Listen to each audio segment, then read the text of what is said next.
Selamat datang diucapkan kepada semua ke program SLIP Siri 3 Modul Kepimpinan Individu. Program akan berlangsung dalam masa 5 minit lagi. Kesediaan tuan-tuan, puan-puan di dalam talian amat dihargai. Pastikan mikrofon dalam keadaan mute sepanjang sesi berlangsung. Terima kasih.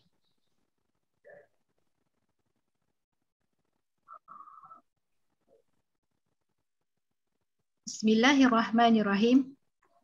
Bagi memberkati majlis pada hari ini, dijemput Encik Lily Rohaidi untuk bacaan doa. Dipersilakan.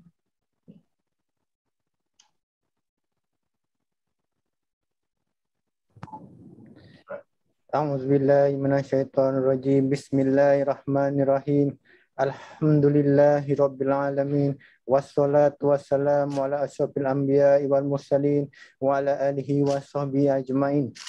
Allahumma aftah alaina hikmataka wanshur alaina min khaza'ini rahmatika ya arhamar rahimin.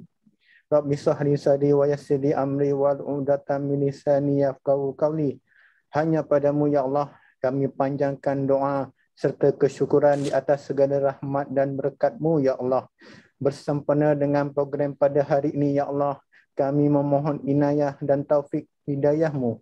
Kurniakanlah kesejahteraan dan kebahagiaan kepada kami. Bukakanlah hati-hati kami, lapangkanlah dada kami supaya kami dapat mengisi ilmu dan pengetahuan yang berguna untuk agama, bangsa dan negara. Ya Allah, kami memohon kepadamu agar Engkau berkatilah program kecemerlangan kepimpinan Ketua Pustakawan dan Timbalan Ketua Pustakawan Institusi Pengajian Tinggi SLIP Siri 3 ini dengan limpahan rahmat-Mu. Semoga segala usaha kami dalam program ini mendapat keredaan dan hidayah daripada-Mu, ya Allah. Sesungguhnya pada hari ini kami bersama-Mu kerana-Mu, ya Allah. Kami bersama untuk menimba ilmu, bertukar pendapat, menyumbangkan buah fikiran, menghubungkan silaturahim dan memberi sokongan ke arah meningkatkan lagi prestasi kami. Kami memohon kekuatan dari hadrat-Mu, ya Allah, supaya kami yang hadir pada hari ini agar kami dapat melaksanakan segala kebajikan. Dan kami memohon perlindungan daripada-Mu, ya Allah, daripada melakukan keburukan. Ya Allah, kurniakanlah kami kepada kekuatan ilmu pengetahuan dan hiasilah diri kami dengan sifat lemah lembut serta muliakanlah kami dengan ketakwaan. Ya Allah, ya Rahmanu, ya Rahim. Allahumma inni a'udzubika minal barasi wal jununi wal juzami wa min sayyil asqami. Rabbana atina fid dunya hasanah wa fil akhirati hasanatan wa qina azabannar. Wa sallallahu ala sayyidina Muhammad wa ala alihi wa sahbihi wa sallam walhamdulillahi rabbil alamin.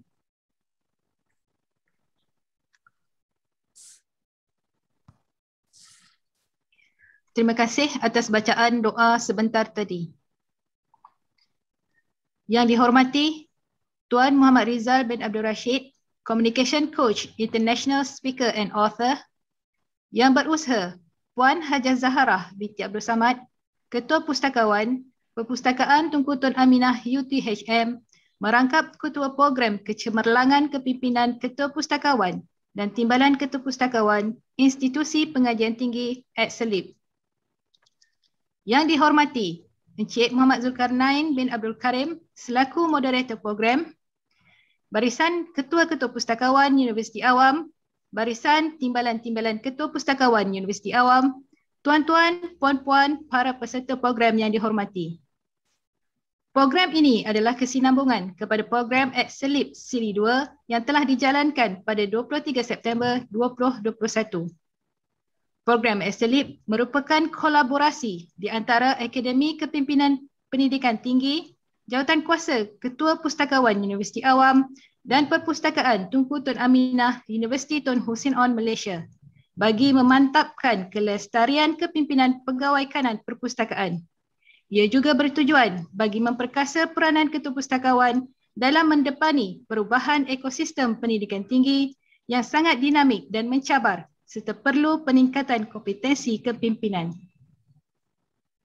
Para hadirin sekalian, program SLIP akan dimulakan dengan perkongsian daripada Tuan Muhammad Rizal bin Abdul Rashid dengan tajuk Speak with Influence. Untuk makluman, Program ini akan dikendalikan oleh Yang Dihormati Encik Muhammad Zulkarnain bin Abdul Karim selaku moderator program.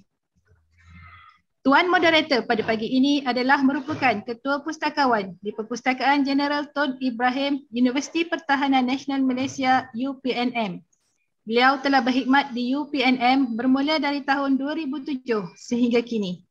Sebelum ini, beliau pernah berkhidmat di Perpustakaan Universiti Melaya dari tahun 2001 sehingga 2007. Encik Muhammad Zulkarnain adalah orang yang aktif sama ada di dalam dan di luar negara. Beliau merupakan Lembaga Penasihat Perpustakaan bagi Library Advisory Board Institute of Physics United Kingdom. Ahli dalam Majlis Ketua Pustakawan Universiti Awam Malaysia, pernah menjadi pengerusi bagi Malaysian Online E-Resources Consortium dari tahun 2017 hingga 2019, ahli persidangan Perpun dan jawatan kuasa pembaharuan dasar buku negara. Tanpa membuangkan masa, majlis dengan segala hormatnya mempersilakan Yang Dihormati Encik Muhammad Zulkarnain bin Abdul Karim bersama-sama Tuan Muhammad Rizal bin Abdul Rashid untuk memulakan perkongsian sesi pertama Speak with Influence. Dengan hormatnya dipersilakan. Assalamualaikum kepada semua. Terima kasih pengurusi majlis Puan Raudah Ruslan, Tuan Muhammad Rizal bin Abdul Rashid, Communication Coach, International Speaker and Author. Yang berusaha Puan Hajah Zahara binti Abdul Samad, Ketua Pustakawan Perpustakaan Tun Aminah UTHM, merangkap Ketua Program Exit Leap, barisan-barisan Ketua Pustakawan Universiti Awam, barisan timbalan Ketua Pustakawan Universiti Awam, tuan-tuan, puan-puan, para peserta yang dihormati. Alhamdulillah pada pagi ini kita semua dapat berkumpul secara virtual bersama-sama untuk mendengar perkongsian ilmiah daripada Tuan Muhammad Rizal bin Abdul Rashid berkaitan dengan topik kita pada pagi ini, iaitu Speak with Influence. Sebelum itu, izinkan saya membacakan sedikit profil penceramah pada sesi pagi ini. Tuan Muhammad Rizal bin Abdul Rashid merupakan anak jati negeri Sabah. Beliau merupakan Jurulatih Bertauliah dari Perbadanan Sumber Manusia Berhad dan Badan Nasional Sertifikasi Profesi BNSP Indonesia. Beliau mempunyai kepakaran dalam komunikasi berpengaruh dan telah mengendalikan banyak bengkel serta seminar dan melatih ribuan business owner, usahawan, profesional dalam luar negara fokus pada komunikasi berpengaruh dan body language. Beliau merupakan anak Malaysia pertama yang mementorkan juara dunia public speaking 2014, Danan Jaya J. Hetirachi. Beliau bertalaki secara berdepan, one-to-one untuk menyedut segala ilmu bertaraf world class untuk dikongsikan kepada seluruh rakyat Malaysia. Hasil dari berguru dengan ramai individu ternama dalam komunikasi serta pengalaman yang luas, beliau adunkan dan berjaya memformulasikan modul dan membina teknologi komunikasi berpengaruh pertama di Malaysia untuk sesiapa saja yang mahukan kejayaan.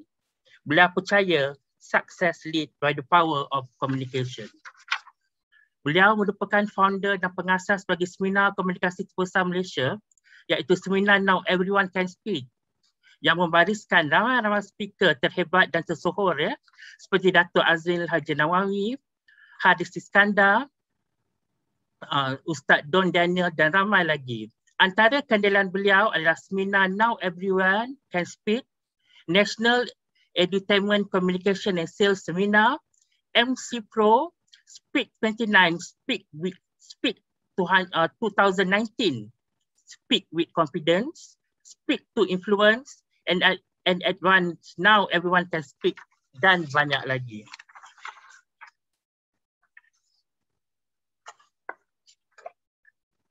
Tanpa melengahkan masa, without further ado, Puan Rizal Rashid, the medium is yours. Thank you.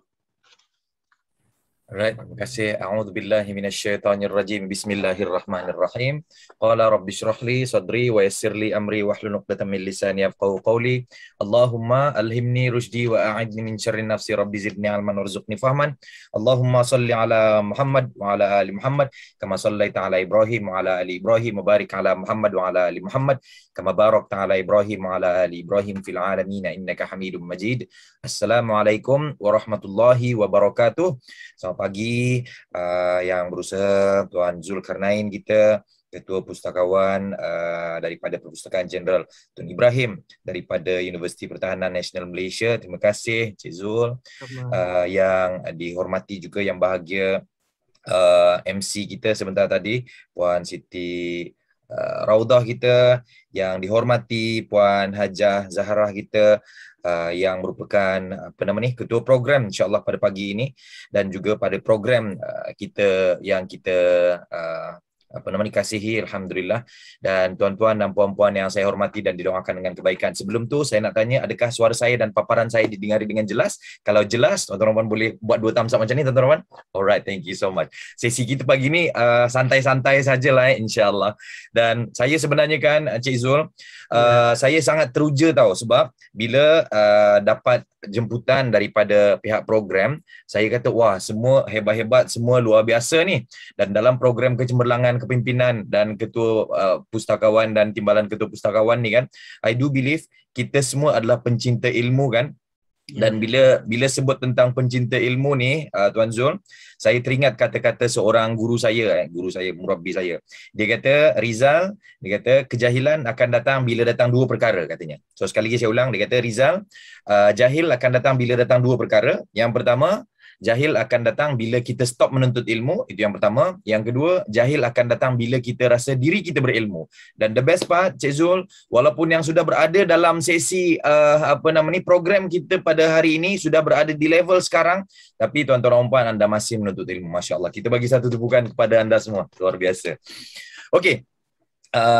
Saya juga ingin mengucapkan jutaan terima kasih sekali lagi kepada pihak penganjur, dan sini saya nak sebut beberapa nama yang saya nampak naik. Kita ada Puan Azma, apa khabar Puan Azma, Cik Azman, terima kasih Cik Azman, Puan Zahra, terima kasih Puan Aziat, terima kasih Puan Yusrina, Tuan Hazmi kita, Puan Nuraimni Mukhtar, Puan Nur Azza, Puan Hashimah, Puan Rugayah Ali, Masya Allah, Puan Ana Michelle, Puan Asikin, Tuan Sazali Saleh daripada UMS, Masya Allah. Puan Siti Sumaizan, terima kasih. Puan Afifah, Puan Noraiha, Puan Norazia, Tuan Zaid kita, Tuan Azhar, Puan Kamaria, dan ada beberapa nama lagi saya nak sebut dekat sini kan. Puan Maziana, Puan Hani, Puan Murhaniza, Masya Allah, Tuan Najib Abdullah, Puan Zaleha, Puan Ratna, dan ramai lagi lah, alhamdulillah. Dan pagi ni kan, tuan-tuan dan puan-puan yang saya hormati sekalian, thank you so much, Masya Allah. So pagi ni kan tuan-tuan dan puan, saya ingin berkongsi dan saya sebenarnya bila sebut tentang majlis ilmu, saya teringat salah seorang lagi kata-kata guru saya, katanya Rizal, bila kita berada dalam majlis ilmu, kita akan dapat 3 perkara. So yang pertama, kita akan dapat ilmu yang disampaikan oleh orang yang menyampaikan, iaitu Tuan Guru lah, itu yang pertama. Dan yang kedua, kita akan dapat idea yang lebih besar daripada apa yang disampaikan. So itu adalah yang kedua dalam majlis ilmu. Dan yang ketiga, bila kita berada dalam majlis ilmu, kita tak dapat apa-apa. So guru saya selalu pesan, dia kata Rizal, dalam majlis ilmu jangan sampai tak dapat apa-apa. So again, saya sebenarnya sangat amazed, saya sebenarnya sangat inspired dengan tuan-tuan dan puan, walaupun sudah berada di level sekarang, tapi tuan-tuan dan puan masih luangkan masa bersama-sama dalam majlis ilmu. Okey. Hari ini kan Tuan Zul, tajuk kita adalah Speak with Influence. Bila kita sebut tentang influence, saya nak quote apa yang ada seorang pengkaji ataupun seorang Profesor Emeritus Dr. Robert Cialdini. So let me share with tuan-tuan dan puan-puan, saya punya screen naik. Robert Cialdini ni dia adalah dia terror on marketing lah, dan dia bagi tahu ada satu conference, jom kita tengok video ni daripada Robert Cialdini. Influence was all about what do you put into your message? How do you load your message so that people will resonate with it and want to agree and want to say, yes, Okay, so dia kata apa? Dia kata influence ni kan adalah it's all about what you put into your message. How do you load your message so that person will resonate with it and want to agree and want to say yes, katanya. So again, bila kita bercakap, bila kita berkomunikasi, kita semua sedia maklum tuan-tuan dan puan yang lebih banyak ilmu, lebih arif, lebih banyak pengalaman daripada saya kan. Again, I do believe ini adalah sesi recap sajalah sebab saya sebenarnya untuk makluman tuan-tuan dan puan, saya juga sangat suka bila berada dalam majlis ilmu ni sebab saya juga nak mendengar perkongsian daripada tuan-tuan dan puan-puan. Sebab bila kita berada dalam majlis ilmu, sebenarnya ilmu ni bersifat dinamik kan. Nanti mungkin ada sesi Q&A session, dan juga Q&A session tu juga adalah salah satu cara bagaimana saya nak belajar lah apa yang saya perlu pelajari. Okey, tuan-tuan dan puan, bila kita sebut tentang influence ni adalah bila kita bercakap sebagai seorang ketua pustakawan, timbalan ketua pustakawan ataupun sebagai seorang profesional lah. So bila kita bercakap, akhirnya orang itu mengiyakan. Lah, betul lah. So itu adalah tanda-tanda orang terpengaruh dengan kita lah, Cik Zul, Puan Noraini kan. Maksudnya bila contoh Tuan Azmi cakap saja dengan your staff, your team, dia akan kata lah, betul lah Encik Azmi kata ni. Contoh. Ataupun mungkin Puan Yusrina bagi tahu dengan your staff, your team ataupun your client, akhirnya dia kata, yes, you are right Puan Yusrina. So point saya adalah influencing ni adalah di mana bila kita bercakap, bila kita berkomunikasi, orang tu akan mengiyakan dan orang itu bersetuju dengan apa yang kita sampaikan. Dan tuan-tuan dan puan-puan, seperti kita semua sedia maklum, bila kita sebut tentang communication ni kan, communication ni dia ada 5 level. Dan level yang paling tinggi dalam communication adalah to influence. Okay, let me share with tuan-tuan dan puan-puan. Saya punya slide. Again, bila kita sebut tentang to influence ni dia ada 5 level. Tuan Zul, tuan-tuan dan puan nampak saya punya screen? Kalau nampak boleh komen. Okay, thank you so much Tuan Zul. So again, bila kita sebut tentang level dalam komunikasi, ada 5 level dalam komunikasi. Yang pertama, yang paling bawah sekali adalah to inform ataupun to deliver message. Maksudnya, bila kita bercakap, kita menyampaikan message saja. Contoh, kita bagi tahu dengan staff kita bagi tahu dengan tim kita, okey, hari ni saya tak ada dekat office sebab saya ada program kecemerlangan contohnya. Saya ada program hari ni selama 2 hari. Contoh. So, itu adalah bila kita bercakap, kita nak menyampaikan message ataupun to inform. Ataupun nak senang faham, kita hanya memberikan informasi sahaja kepada bos kita, kepada tim kita, pada klien-klien kita contohnya. So itu adalah yang pertama. So that is why, adakah kita sebagai seorang ketua, adakah kita sebagai seorang leader bercakap nak sampaikan informasi semata-mata? Jawapannya tak. Jawapannya ada satu lagi yang kita nak kuasai ataupun satu lagi perkara ataupun satu tingkat lagi yang kita perlu tahu. So apa tingkatan yang kedua ni, Cik Zul dan tuan-tuan dan puan-puan yang saya doakan dengan kebaikan. Yang kedua adalah to entertain. Alright. So to entertain ni adalah bila kita bercakap, bila kita berkomunikasi, impact dia orang akan ketawa. Orang akan ketawa. Contoh kan. Tuan Zul, tuan-tuan dan puan yang saya hormati sekalian, cerita ni dah terjadi banyak tahun lah Puan Haja Zahra kita, Puan Hashimah. Satu malam kan, Cik Azban, Puan Noraini, satu malam my wife kejut saya tau. So dia kata, B, bangun B. So saya pun kata, masa tu dalam pukul 12 lebih lah tuan-tuan dan puan. Masa tu saya pun terkejut kan. Saya pun kata, sambil kita dah weng-weng kan masa tu kan, kita dah tidur ayam kan. So kita pun bangun dan saya pun tanya dengan wife saya, ya yang kenapa yang? Dan kemudian wife saya tanya, B, you ada pelampung tak? So saya pun kata, pelampung? Tengah-tengah malam ni tanya pelampung. Saya tengok jam pukul 12.30. Dan kemudian masa tu saya pun tanya dengan my wife. Saya kata, yang dah pukul 12.30 yang, kenapa tiba-tiba tanya pelampung Abang tak ada pelampung. Saya cakap macam tu kan. Dan kemudian wife saya reply, oh you tak ada pelampung patutlah you tenggelam di hati I, katanya. Wow. Masa tu kah suka gitu sampai pukul 3 tuan-tuan. So point dia adalah bila kita bercakap, akhirnya orang itu ketawa, bermaksud kita berada di level kedua dalam komunikasi. Mungkin puan-puan kan selepas ni boleh tanya dengan suami lah ataupun tuan-tuan boleh tanya dengan suami, isteri pasangan kan, tanya dengan diorang, B, apa beza you dengan internet? Contoh. So mungkin pasangan kata, tak tahulah yang apa beza I dengan internet. So kita boleh sambung dengan ayat ni. Internet sekarang 4G tau, tapi you for me. Contoh. So, point saya tuan-tuan. So, boleh bawa pick up line tu sebagai take home lah. Okay, by the way, tuan-tuan, bila kita sebut dan bila kita bercakap dan akhirnya orang itu ketawa, itu adalah cakap ataupun kita berada di level kedua dalam komunikasi. Dan soalan dia adalah, adakah kita sebagai seorang leader, adakah kita sebagai seorang ketua dalam organisasi kita bercakap nak buat orang suka ataupun nak buat orang ketawa semata-mata? Jawapannya tak. Tapi of course, kita taklah bercakap serius sok more deh. Okey, untuk makluman tuan-tuan, saya ni orang Sabah. Tuan Sazali daripada Sabah kan. Beliau juga merupakan ni sepupu saya ni, cousin saya ni. Sazali ni. Tapi kita orang Sabah, Cik Zul, kita boleh kecek Kelantan kita. Tapi bunyi pelik sikit lah sebab wife saya orang ni pasal masalah. Ada yang daripada Kelantan sini ada? Boleh komen Kelantan. Okey, jom kita back to the business kita lah kan. Okey. Yang kedua adalah to entertain. Maksudnya bila kita bercakap, akhirnya orang itu ketawa, itu adalah kita bercakap di level kedua, to entertain ataupun orang terhibur dengan kita.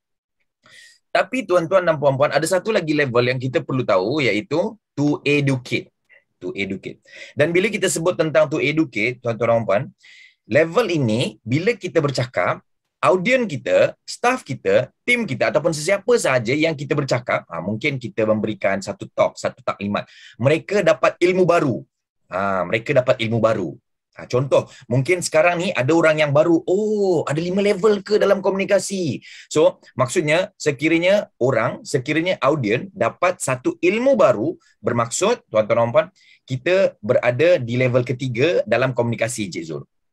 Right? Tetapi kan Cik Zul dan tuan-tuan dan puan yang saya hormati sekalian, ramai orang tanya saya, Cik Zul, Tuan Rizal, apa beza to educate dan to inform? Apa beza ilmu dan informasi? Okay. So ini dia agak tricky sikit lah. Tapi sebelum tu kan, since dekat saya nak cari. Okay. Di hadapan saya ni ada dua external hard disk lain, 2 external hard disk. So tuan-tuan nampak. Di sebelah kanan saya external hard disk ni warna apa? Tuan-tuan pun boleh komen di ruangan komen. Di sebelah kiri saya hard disknya warna apa? Tuan-tuan pun boleh komen di ruangan komen. Silakan. Saya kanan ni apa? Kanan kiri ni warna apa? Saya nak tuan-tuan komen warna, tang warna on the color. Silakan komen di ruangan komen. Kanan hitam, kiri merah. Thank you so much Puan Noraza, Tuan Azman, Puan Noriha. Okey, tuan-tuan dan puan, apa maksudnya? Maksudnya adalah tuan-tuan dan puan boleh membeza-bezakan warna, dan bila kita dapat membeza-bezakan warna, maksudnya kita ada ilmu tentang color. Jadi, apa falsafah ilmu tu adalah, ilmu tu antaranya adalah kebolehan kita membeza-bezakan sesuatu. Right? Jadi, bila kita dapat membeza-bezakan sesuatu, macam contoh, sekarang ni kita dah dapat bezakan dah. Aku kalau nak bercakap dengan staff aku, contohnya, ataupun aku kalau nak bercakap dengan klien aku, contohnya, aku berada di level berapa ni? Contoh. Ataupun, bila kita bercakap di level kedua, dan orang ketawa, okay, aku sudah berada di level kedua ni, contoh. So, point saya adalah, antara falsafah ilmu adalah bila kita boleh membeza-bezakan sesuatu. Okey.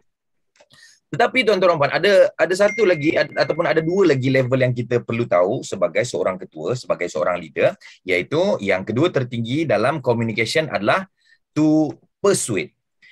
To persuade ni adalah bila kita bercakap, orang akan bertindak segera. Okey, saya nak tanya dengan tuan-tuan dan puan kan, berapa ramai antara kita yang pernah mengalami situasi di mana bila kita bercakap, mungkin audien kita, mungkin yang terdekat dengan kita lah, anak kita lah. Contoh saya, ada anak saya kan, saya cakap macam ni, Cik Zul, saya cakap dengan anak saya, adik, lepas kelas online, adik tolong kemas lah dah bersepah-sepah dah ni bilik, contohnya. Dan kemudian anak saya reply, nantilah pa. So, maksudnya, bila dia bertangguh, saya punya persuasion skill perlu dipolish lagi. Macam tu. Tapi, kalaulah saya cakap dengan anak saya kata, adik kena kemas ni, adik kemas sekarang. Dan kemudian dia pun kemas. So, maksudnya kalau dia bertindak segera, kita mempunyai persuasion skill yang baguslah maksudnya. Ataupun nak senang faham lah kan, Cik Zul, tuan-tuan dan puan-puan kan, pernah tak kita mengalami situasi di mana ada geng-geng ada geng-geng network marketing kan. Dia promote produk dia, produk MLM ni. Dia beritahu, Cik Azhar, ni produk ni bagus ni Cik Azhar. Ataupun contoh kan, dia nak suruh kita jadi member. Dan kemudian kita pun kata, tak apalah, nantilah saya fikir dulu. Ataupun nantilah saya discuss dengan husband saya dulu, contohnya. Ataupun nantilah saya discuss dengan wife saya dulu. Pernah tak kita mempunyai situasi macam tu? So maksudnya, bila kita bertangguh dalam melakukan sesuatu, contoh orang tu memberikan satu penyampaian dan mereka minta kita melakukan sesuatu dan kita bertangguh, so maksudnya orang itu perlu pernah Puan Zaliha, maksudnya orang itu perlu polish lagi persuasion skill. Tetapi ada satu lagi level yang paling tinggi dalam komunikasi, ataupun ada satu lagi level dalam communication yang kita nak bincang pada pagi ini, iaitu to influence. So that is why tuan-tuan dan puan, saya mention sebentar tadi bila kita sebut tentang to influence ni adalah level paling tinggi dalam communication. Dan again, sebagai seorang ketua, sebagai seorang leader, sebagai seorang yang ingin bercakap, ataupun sebagai seorang yang nak mempengaruhi orang, ataupun sebagai kita yang nak menyampaikan ilmu ni kan, to influence ni sangat penting tuan-tuan dan puan-puan. Dan bila kita sebut tentang to influence ni adalah bila kita bercakap, impact dia akan mengubah gaya fikir, dia akan mengubah mindset, dia akan mengubah cara perspektif orang melihat sesuatu. Alright? Contoh, kalau macam contoh sebelum ni orang kata macam vaksin ni apa entah kan, masukkan chip contoh dulu ada orang tak setuju dengan vaksin kan. Tapi bila certain influencer ataupun certain orang-orang yang berautoriti bercakap, akhirnya dapat mempengaruhi, mereka punya mindset pun dah berubah. Lah betul lah, tak boleh lah macam ni. Contoh. So, poin saya adalah to influence, impact dia adalah dia akan mengubah mindset. To persuade, impact dia adalah akan mengubah tindakan. To educate, impact dia adalah orang akan dapat ilmu baru. To entertain, impact dia adalah orang akan ketawa, orang akan suka, orang akan terhibur. To deliver message ataupun to inform, impact dia adalah to orang akan dapat informasi.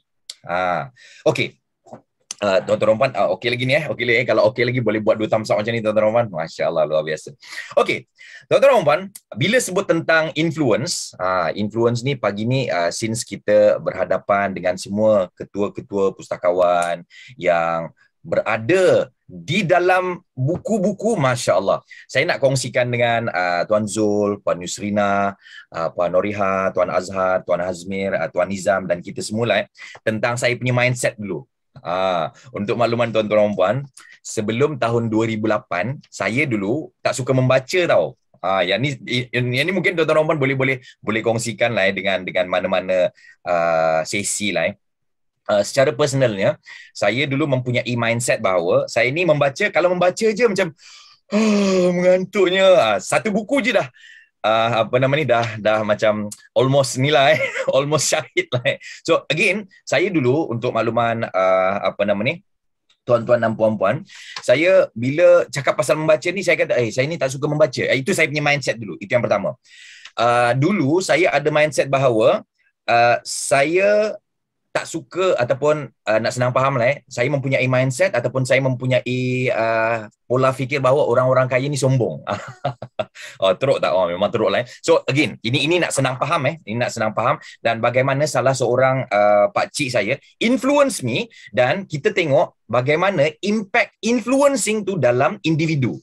Dan insya-Allah di akhir program ni, di akhir sesi majlis ilmu ni, saya ingin kongsikan dengan tuan-tuan dan puan apakah falsafah mempengaruhi dan apa rules dia tuan-tuan dan puan. Dan insya-Allah saya akan berikan tuan-tuan dan puan hadiah saya, hadiah personal saya insya-Allah. Okey. So tuan-tuan dan puan, dulu saya untuk makluman Tuan Zul, saya tak suka membaca dulu. Dulu saya tak suka membaca.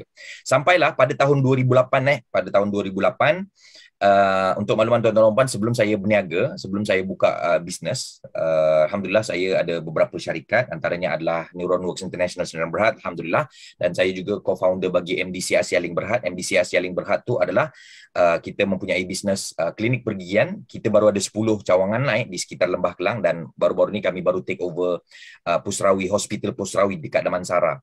Dan alhamdulillah saya juga merupakan advisor bagi Safwa Berhad. Safwa Berhad ni adalah bisnes yang membuat perniagaan klinik di sekitar Pantai Timur, Safwa Klinik kan. So, untuk makluman tuan-tuan dulu, saya punya mindset, berniaga ni adalah risiko. So, ada 3 lah mindset yang saya nak kongsikan pada hari ini. Dan macam mana salah seorang pakcik saya mengubah mindset itu. So, that is the impact of influencing. Dan insyaAllah selepas tu saya akan kongsikan dengan tuan-tuan Rompan. What is the science ataupun bagaimana kita nak mengubah mindset seseorang, caranya. So, dulu, again, saya tak suka membaca. Yang kedua, saya rasa bisnes ni berisiko. Dan yang ketiga, saya rasa orang-orang kaya ni sombong. Yang tu saya dululah. Sampailah pada satu hari kan, Tuan Amirul, Tuan Hazmir kita, satu hari, masa tu tahun 2008, masa tu hari raya lah, raya. So, untuk makluman tuan-tuan Rompan, saya asal Sabah. Saya orang Sabah. Isteri saya orang Kelantan. Jadi, sebelum kahwin, sebelum menikah, Cik Zul, kami dah buat MOU. Saya kata, okey, kalau kita nak balik Kelantan, kalau kita nak balik raya, kita gile.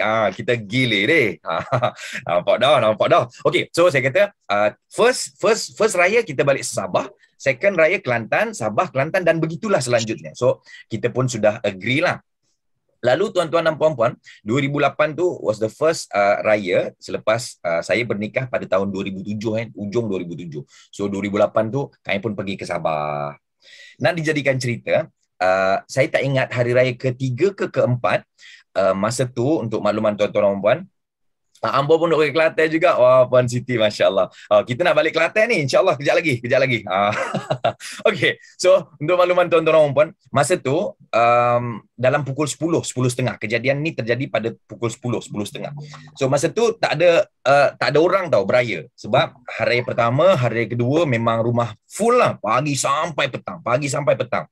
Hari raya berikutnya, dah tak ada orang tau. Mungkin orang pun dah pergi ke tempat yang jauh-jauh kan. So saya pun macam biasalah, kita tengok Astro kan. Kita makan kuih-kuih raya yang berada di apa nama ni, di hadapan kita kan. Sambil tengok Astro tu, sambil tengok movie tu, pukul 10:30 pagi, ayah saya kata gini. Dia kata, Zal, dia kata, jom kita pergi beraya dekat rumah, dia mention one of my uncle lah. So, dia pun kata, jom kita beraya dekat rumah Datuk ni, dia kata. So, saya pun spontan saya cakap dengan ayah saya, Cik Zul, saya pun kata, nak beraya dekat rumah dia orang? Tak nak lah Pak.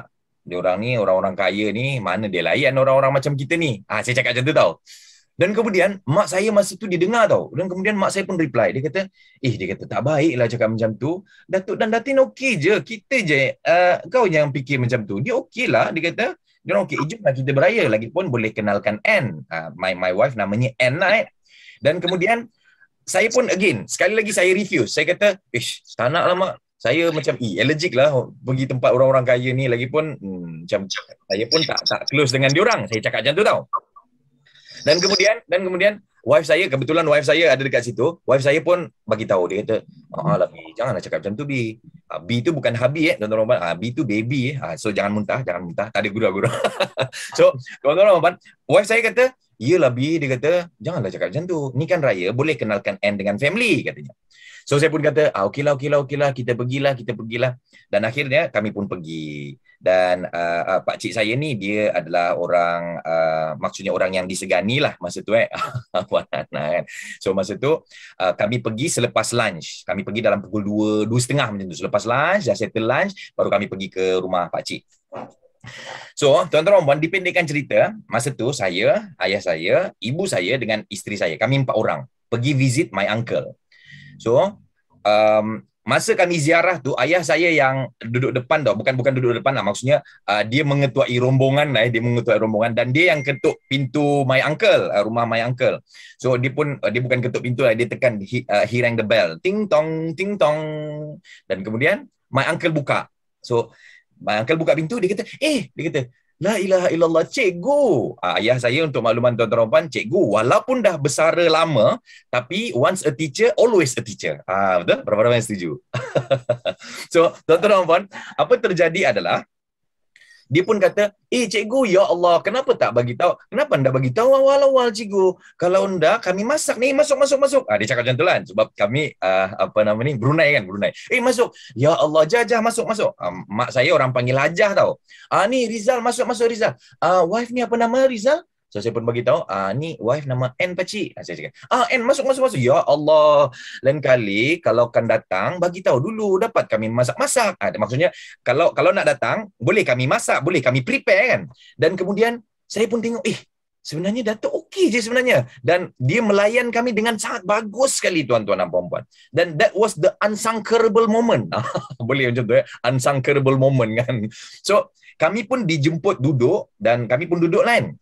Dan masa tu yang ada Datuk dan Datin lah, anak-anak dia semua ke beraya. Dan what is the best part dalam momen itu, tuan-tuan dan puan-puan, walaupun Datuk dan Datin ada bibi, tapi Datuk sendiri yang serve. Dia kata, Rizal, teh ke kopi Rizal? So, saya pun kata, bagi teh lah Datuk. Kadang-kadang saya panggil dia Datuk kan. Kadang-kadang saya panggil pakcik kan, tak apa-apa, entah anak buah dia ni kan. So, dia serve tau. Dan membuatkan persepsi saya tentang orang-orang kaya ni berubah sama sekali. Dan kemudian, momen-momen berborak pun tiba. So, pakcik saya dengan ayah saya duduk sebelah-sebelah lah. So, saya dekat sofa panjang dan ibu saya dengan Datin dan my wife dekat satu sudut lagi. So masa tu kita dah lah sorang-sorang kan, anak-anak dia pun tak ada, tapi saya pun tak close dengan anak-anak my uncle. By the way, masa tu pakcik saya dengan ayah saya pun berborak berborak diorang lah. Dia kata, cikgu berapa tahun sudah pencen? So ayah saya pun bagi tahu, lama sudah ada tu, tahun 2003 lagi tu. Oh ya ke, sekarang buat apa cikgu? Dan kemudian ayah saya pun kata, sekarang berniaga kantin cikgu, Datuk, berniaga kantin kecil-kecilan. So ayah saya kata, oh di mana? Di SK Tansa. Ui bagus tu. So diorang pun berborak lah kan. So kita pun okay, macam layan blues gitu lah kan. Tak lama, tuan-tuan dan puan, pakcik saya pun tanya. Masa tu saya tengah minum kopi ni. Saya tengah minum tea. Sambil-sambil lah sambil-sambil. Saya tengah minum. Dan kemudian, my uncle ask me. Dia kata, Rizal, kau sekarang di mana Rizal? So, masa kita nak minum kopi tu terbelahak sikit. Alamak. Saya pun letak balik saya punya tea dekat meja kan. So, saya pun kata, bagi tahu, okay Puan Yustinta minum dulu. Puan minum dulu. Okay. So, kemudian saya pun reply dekat pakcik saya kan. Saya kata, pakcik, sekarang saya dekat kementerian sekian-sekian, saya kata. Saya bekerja dekat agensi di bawah Kementerian Pertanian dan Industri Asas Tani, saya cakap dengan pakcik saya. Oh, that's very good, dia kata. And how about your wife? How about Anne? So, saya pun bagi tahulah dengan my uncle. Oh, Anne dia sekarang mengajar di UiTM Puncak Alam. Oh. Dan kemudian my uncle tanya, mengajar di bahagian apa So, saya pun bagi tahu medical physiology. Oh, since pakcik saya ni, untuk makluman tuan-tuan, he was a medical doctor pada tahun umur dia 41 ke 42 macam tu lah tuan-tuan. Dia quit, dia berhenti dan dia buat bisnes. So, dia tahulah term-term medical ni kan. So, kemudian dia pun berborak dengan wife saya. Since my wife ni, dia buat medical things apa semua lah. So, dia pun kata, you punya ni apa? Anatomy, fisiologi lah, macam-macam lah. Dia orang, aku lagi lah tak tahu apa-apa pasal medical ni kan. Dan kemudian, Cik Zul, Puan Hashimah, Tuan Azhar, Tuan Amirul, dia stop berbincang, dia stop cakap, my wife dengan my uncle, dia stop berborak, dia pun cakap dengan saya. Dia kata, Rizal, since you masih muda, dia kata, how if you buat bisnes? Lagipun you ada dekat Semenanjung. Semenanjung ni banyak peluang tau. Di Sabah pun banyak, dia kata. Tapi dia macam ni, Rizal. Bisnes ni, semakin ramai orang, semakin banyak peluang, dia kata. Jadi, how if you buat bisnes? You masih muda. So, tuan-tuan dan puan, bila my uncle cakap macam tu, spontan saya cakap tau, Cik Zul. Saya kata, sambil garuk-garuk kepala kan, Cik, sebenarnya Cik, saya ni nak buat niaga ni, saya okey sebenarnya. Tapi saya tak ada masa lah, Cik. Saya cakap macam tu tau. Dan kemudian, pakcik saya pun betulkan tempat duduk dia. Dia pun kata, you know Rizal, orang-orang yang biasa, bila sebut pasal perniagaan, dia akan bagi 3 alasan, Rizal. Masa tu macam, alamak, ini pakcik saya dah mula sekolahkan saya ni kan. So dia kata, you know Rizal, orang-orang biasa bila sebut pasal nak berniaga, selalunya dia akan bagi 3 alasan. So yang pertama, tidak ada masa. Itu yang pertama. Yang kedua, tidak ada modal. Itu yang kedua. Dan yang ketiga, katanya, tak ada tuah. Tak ada luck. Tak ada tuah kan. Dia kata, Rizal, kalau you kata you tak ada masa, Rizal, saya nak tanya you, dia kata, berapa satu hari you dengan satu hari I, satu hari ada berapa jam? So saya pun reply lah, saya kata satu hari Datuk dengan satu hari saya 24 jam Datuk. Okay, kalau you punya satu hari dengan saya punya satu hari sama, so how can I make millions per year? Unless you kata you punya masa satu hari 24 jam and my time satu hari 72 jam, your reason saya boleh terima. Masa tu tuan-tuan dan puan, agak berdarah juga lah telinga kan, macam zap juga lah kan. Tapi again lah saya pun kata, betul juga apa alasan aku kan. Dan yang kedua Rizal, bila orang-orang bercakap soal bisnes, antara alasan orang adalah tak ada modal. And you know what Rizal? Modal ni sebenarnya dalam bisnes dia kata dia kita tak perlu modal yang banyak pun. Kita perlu start dengan apa yang ada di tangan dulu, dan dia pun bagi tahulah, dia pun explain, dan cerita ni sebenarnya untuk makluman Tuan Zul dia agak panjang kan. Tapi yang saya nak highlight dekat sini yang ketiga. Dia kata yang ketiga Rizal, orang-orang biasa ni bila sebut pasal berniaga, ada kalanya mereka bagi tahu dia orang tak ada tuah, dia orang tak ada luck, they don't have luck. So dia kata, Rizal, I don't believe in luck, but I do believe in education. So dia pun bangun Cik Amirul Puan Haja Zahra, dia pun bangun dan dia pun naik ke rumah dia 2 tingkat. So dia pun turun, dia bawa bundle of book tau. Dia bawa dalam mungkin 7 ke 8 buku. Banyaklah daripada rumah dia, daripada tingkat atas. Dan kemudian dia pun bawa buku-buku tu. Lalu dia pun letakkan dekat meja semua level ada dalam cerita tuan. Makasih Puan Norea, thank you so much Puan. So dia pun letakkan dalam dekat atas lantai, betul-betul depan saya. Lalu saya pun macam terpinga-pinga kan. Dan kemudian my auntie pun kata, tak pernah Datuk bawa buku-buku dia ni. Rizal, bertuah you hari ni, dapat inspirasi daripada Pak Cik ni, dia kata. Saya pun senyum, terima kasih bu. Kalau orang Brunei, Mak Cik dipanggil babu kan. Terima kasih bu. So my uncle pun letakkan buku-buku yang dia bawa daripada atas ke bawah depan saya, dan dia ambil satu buku paling atas sekali Encik Zul. So apa buku atas tu? Dekat belakang ni untuk tuan-tuan rak buku lah. So dia ambil buku yang paling atas, dia pun hulur dekat saya. Dan buku tu adalah buku Rich Dad Poor Dad, Robert Kiyosaki. Alright. Tapi buku saya lah. Buku saya lah. Maksudnya saya balik ke Semenanjung, saya terus beli buku ni. Dan tuan-tuan, bila dia hulur buku ni, saya pun tak ada choice lah kan. So saya pun ambil je lah buku ni. Dan kemudian dia kata gini, Rizal, read this book. This book is good for you, katanya. Dan kemudian saya pun ambil buku ni, saya pun flip. Saya flip macam ni lah, teman-teman. Saya flip sekali imbas je. Dan tuan-tuan, spontan saya cakap dengan Pak Cik saya, Cik Zul. Saya kata, Pak Cik, sebenarnya saya ni membaca kurang sikit, Cik. Especially English. Saya kata macam tu. Dan kemudian, Pak Cik saya reply. Dia kata, Rizal, you nak berjaya tak Rizal? So saya kata, ya Pak Cik, saya nak berjaya Pak Cik. Dan kemudian Pak Cik saya tanya soalan yang kedua. Dia kata, Rizal, you tahu kan nak berjaya ni bukan mudah. Dan saya pun kata, ya Pak Cik, saya tahu Cik, nak berjaya ni bukan mudah. Dan kemudian disambung tau. Dan this is the influencing statement tuan-tuan. Tapi Rizal, kalau dengan semudah membaca pun you tak boleh, macam mana you nak berjaya? Dia memang zap lah, dia memang makan dalam tuan-tuan, berdarah betul Puan Azan, dia memang berdarah telinga, berdarah hidung, semua berdarah. Dan masa tu seolah-olah ayah saya macam dia tengok saja saya macam dia seolah-olah macam, come on Datuk, bagi lagi Datuk, bagi lagi.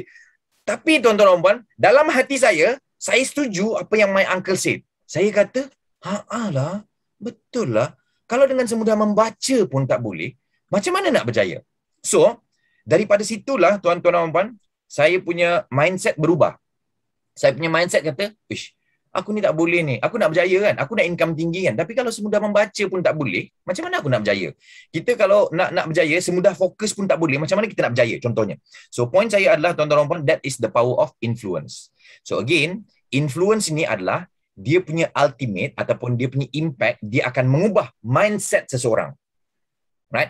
Dia akan mengubah mindset daripada orang yang tak suka membaca macam saya kepada orang yang suka membaca. Orang yang mungkin sebelum ni tak suka bergaul dengan orang-orang kaya, saya tengok okey je sebenarnya orang-orang berjaya, orang-orang kaya ni okey je. Saya je mempunyai persepsi buruk. daripada dulu mungkin saya saya rasa perniagaan ni adalah satu perkara yang berisiko. Bila my uncle coach me ataupun influence saya sudah terpengaruh dengan beliau. So point saya adalah influencing adalah satu perkara yang sangat penting dan sangat perlu kepada kita semua sebagai seorang leader. Soalan dia adalah how to influence people. So how to influence people.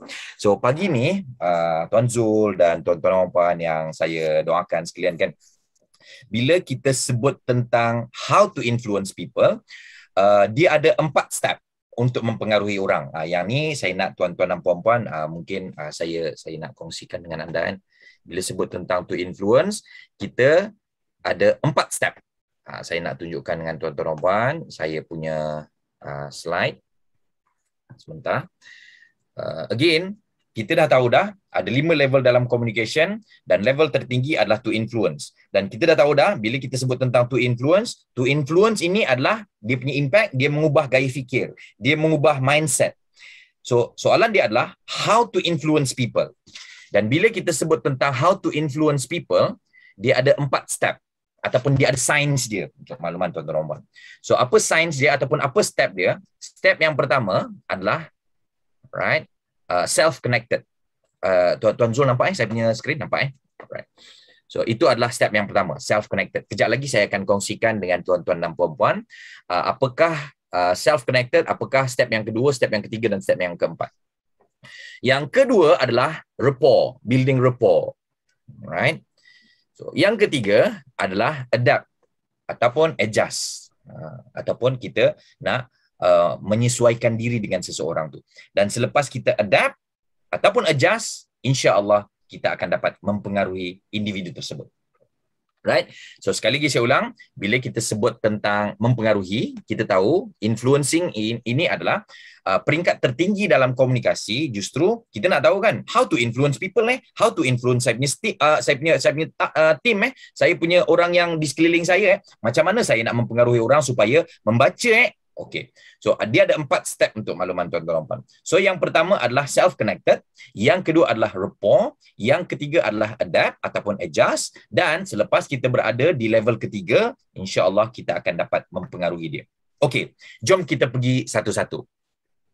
Untuk makluman tuan-tuan dan puan-puan yang saya hormati sekalian, bila kita sebut tentang science of influencing people ataupun step of influencing people, Puan Haja Zahra, Tuan Hazmi, Tuan Amirul, Puan Rogaya ahli kita, ini adalah satu kajian daripada seorang pengkaji nama dia Michael J. Luzier. Michael J. Luzier ni dia bagi tahu in order kita nak connect dengan seseorang, in order kita nak influence dia perlu 3 step saja. So first kali kita bina rapport dulu dengan dia. Kita bina rapport, right?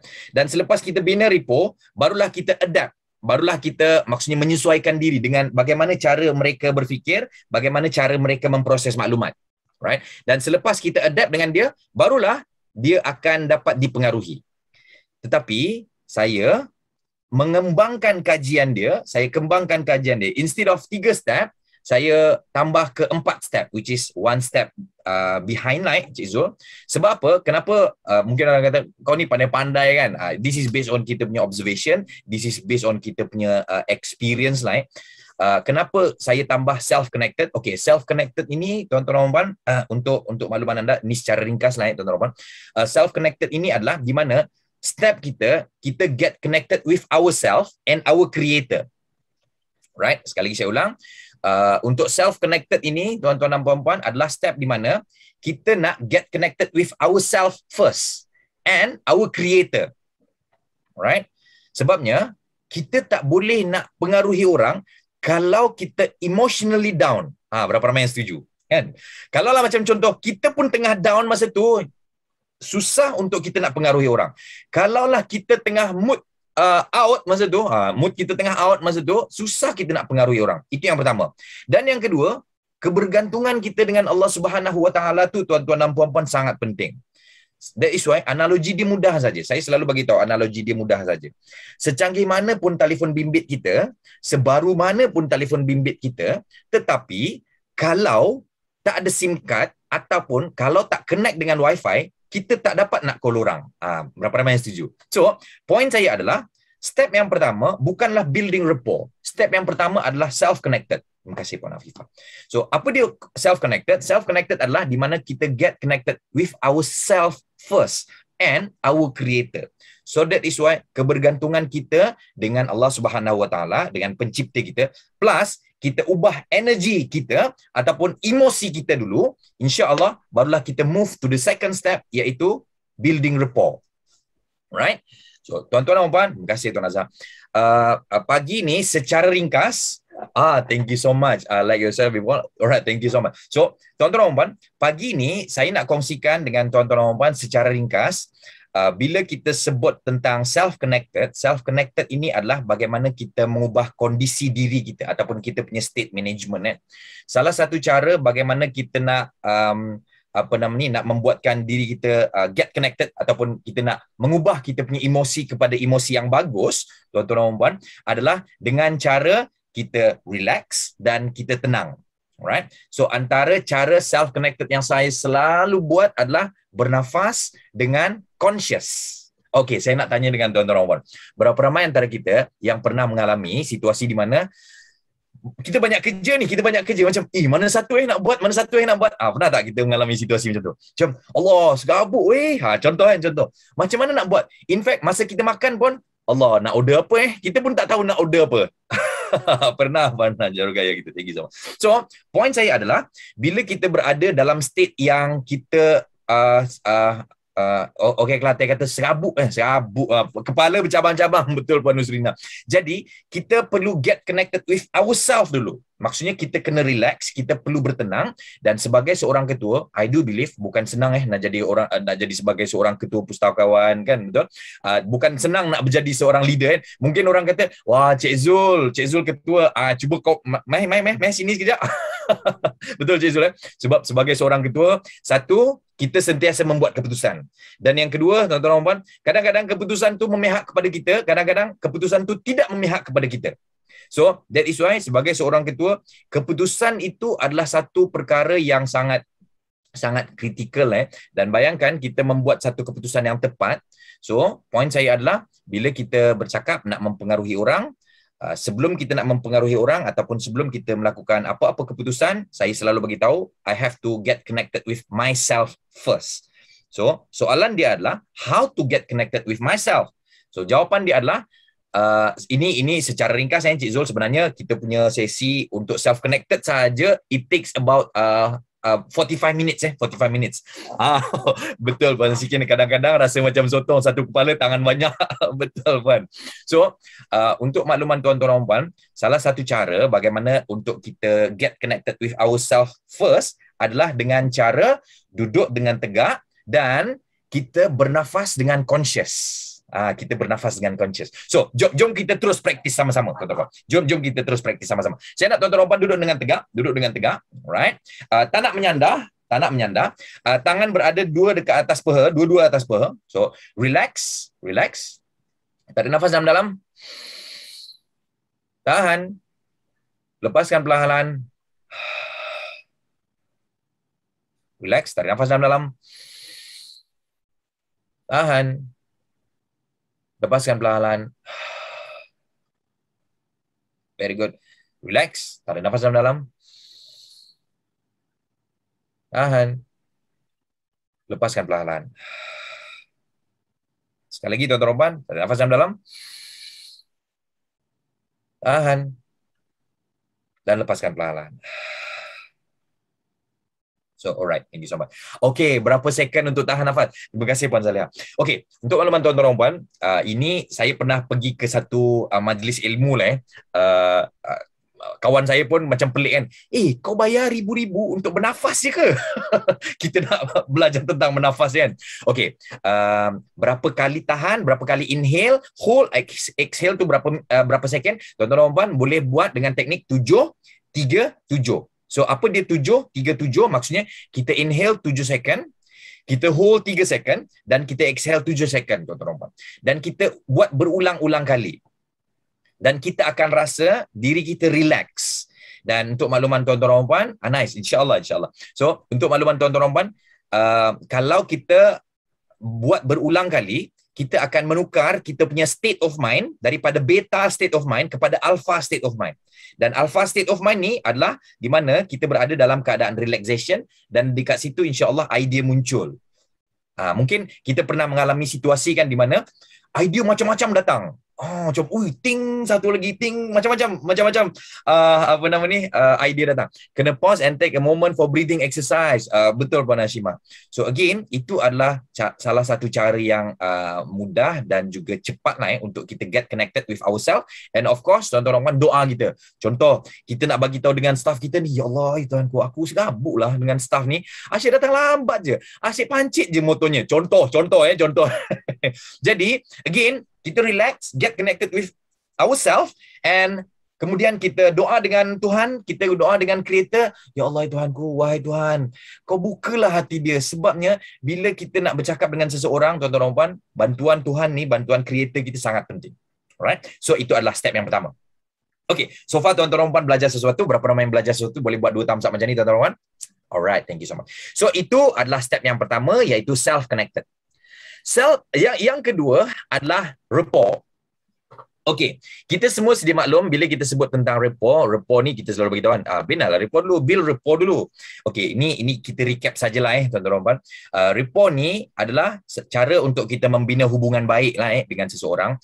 I do believe Tuan Azhar, Tuan Sazali, Puan Ana, mungkin Puan Afifah, kita pernah jumpa orang yang first time jumpa tapi macam dah lama kenal. Berapa ramai yang pernah jumpa orang macam tu? Macam first time jumpa ni tapi macam macam dah lama kenal lah. So tuan-tuan dan puan, maksudnya apa? Maksudnya orang itu telah membina rapport dengan kita dengan bagus. Jadi impact dia bila kita membina rapport dengan seseorang, dia akan deja vu. Thank you so much Dr. Kasia. So maksudnya apa? Bila kita membina rapport dengan seseorang, mereka akan rasa selesa dengan kita, dan tuan-tuan dan puan, itu adalah salah satu petunjuk bahawa kita insya-Allah boleh mempengaruhi mereka. Dan nak lebih senang faham tuan-tuan dan puan-puan, bila kita sebut tentang building rapport ni adalah seolah-olah membina jambatan. Maksudnya sebelum kita nak tegur seseorang, sebelum kita nak tegur staff kita, sebelum kita nak nasihatkan mungkin student-student baru yang baru masuk, contoh membacalah, yelah kadang-kadang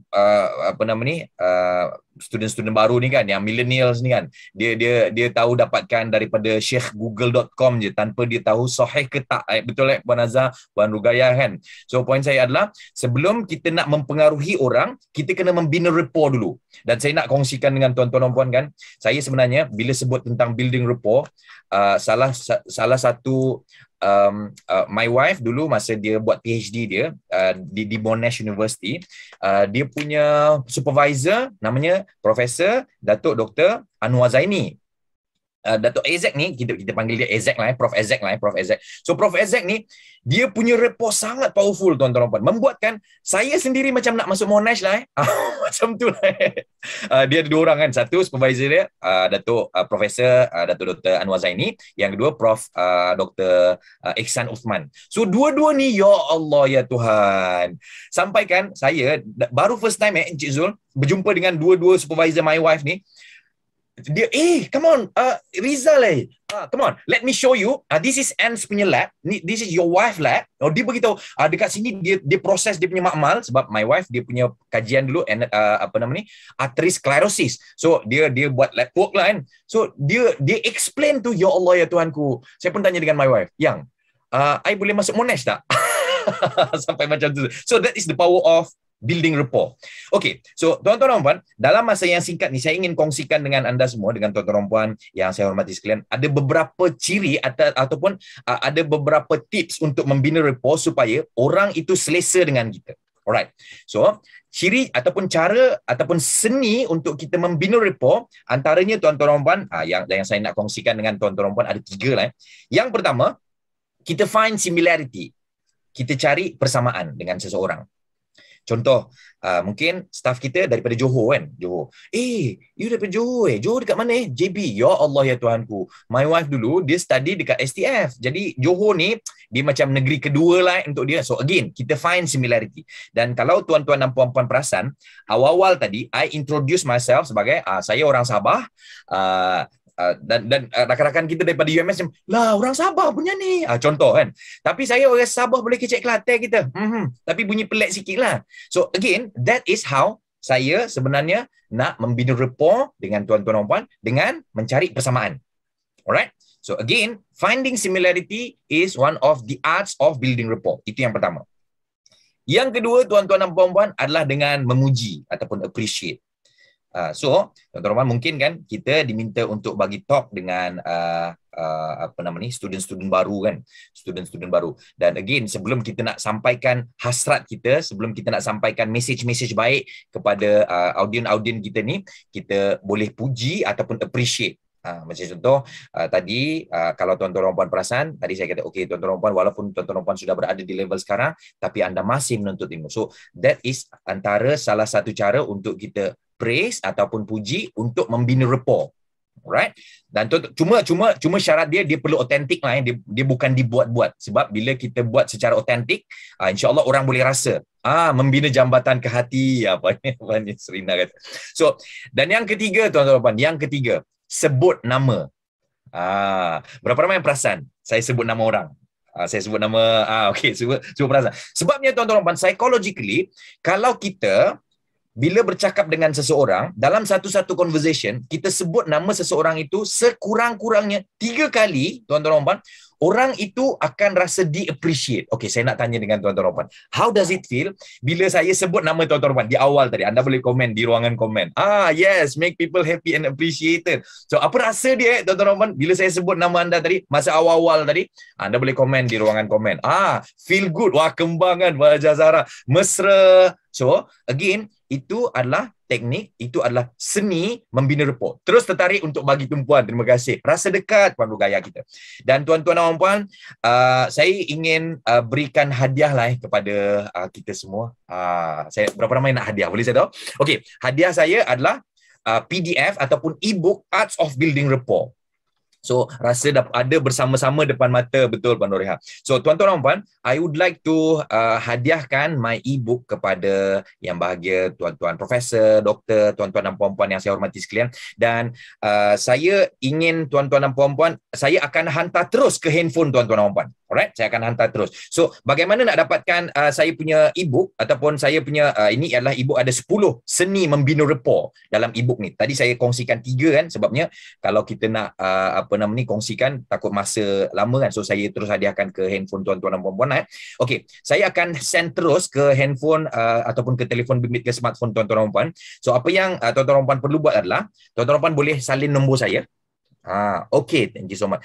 How to reconnect after losing rapport? Okay, nanti kejap lagi kita akan jawab Puan Hashimah. So, tuan-tuan dan puan boleh save nombor telefon saya sebentar, 019-885-7600. So, tuan-tuan dan puan boleh save as Rizal Rashid. Alright. Thank you so much, my great pleasure. So again, tuan-tuan puan boleh save my phone number 019-885-7600 and save as Rizal Rashid. Okay, dan dah save. Kalau dah save, boleh buat 2 thumbs up tuan-tuan puan. Okay, thank you so much. So, selepas save, saya nak tuan-tuan puan pergi ke WhatsApp. Thank you so much, Tuan Amirul kita. Pergi ke WhatsApp sekarang dan rezeki kita hari ni, Masya Allah. So, tuan-tuan puan, anda boleh pergi ke WhatsApp sekarang. Dan di WhatsApp, tuan-tuan boleh cari nama saya lah. Nama saya Rizal Rashid tu.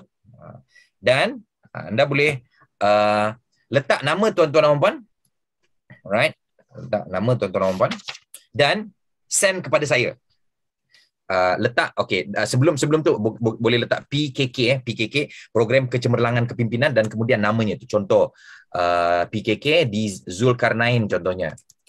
Dan send depan tu kita boleh letak PKK dulu. PKK tu Program Kecemerlangan Kepimpinan.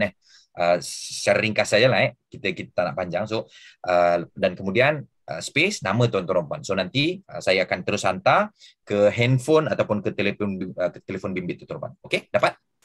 Kalau dapat, anda boleh komen. Dapat. Silakan. Kita akan terus hantar.